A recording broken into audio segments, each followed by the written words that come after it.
Ġie ffirmat Memorandum of Understanding bejn żewġ istituzzjonijiet postsekondarji f'pajjiżna, l-MCAST u l-ITS. Bil-mira ewlenija tkun is-sinerġija f'korsijiet foqsma diversi li joffru iż-żewġ istituzzjonijiet.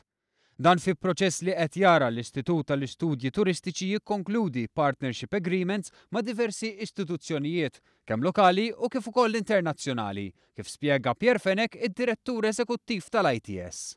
Dal-proċess ovvjament huwa il-mira ħarija tiegħu hija li meta aħna mmorru fil-kampus il-ġdid li ħajinbena ġo Smart City, aħna nkunu bnejna kapaċità biżżejjed biex mhux sempliċement nagħmlu l-move kemm nimmuvjaw minn hemm minn hawn immorru hemm, imma immorru hemm u nofru xi ħaġa iktar milli qed nofru s'issa. Il-Prinċipal tal-MCAST Stephen Kakija spjega kif permezz ta' dan il-ftehim l-aspett tat-turiżmu jitwaħħad mal-edukazzjoni u dan foqsma diversi bħal agribusiness u l-inġinerija. Ħanaħdmu wkoll bix-studenti tagħna illi għandna kors partikolari jismu Pathway for Independent Living illi jitalmu fuq l-aspett ta' hospitalità jkollhom iċ-ċans ikomplu jistudjaw anki l-ITS.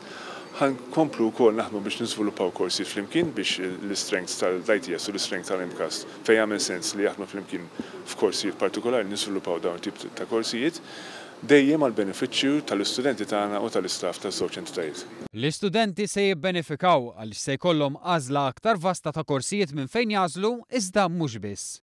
Lan tagħna u li fis-snin li ġejjin, ġifieri nibdew nofru l-istudenti l-possibilità li jitilgħu għal level 6 u level 7 li huma l-degrees u l-masters degrees ukoll f'da settur li huwa tant importanti għal pajjiżna. Dan il-Memorandum of Understanding kien iffirmat fil-preżenza tal-Ministru għat-Turiżmu Edward Zammit Lewis u l-Ministru għall-Edukazzjoni u x-Xogħol Evarist Bartolo.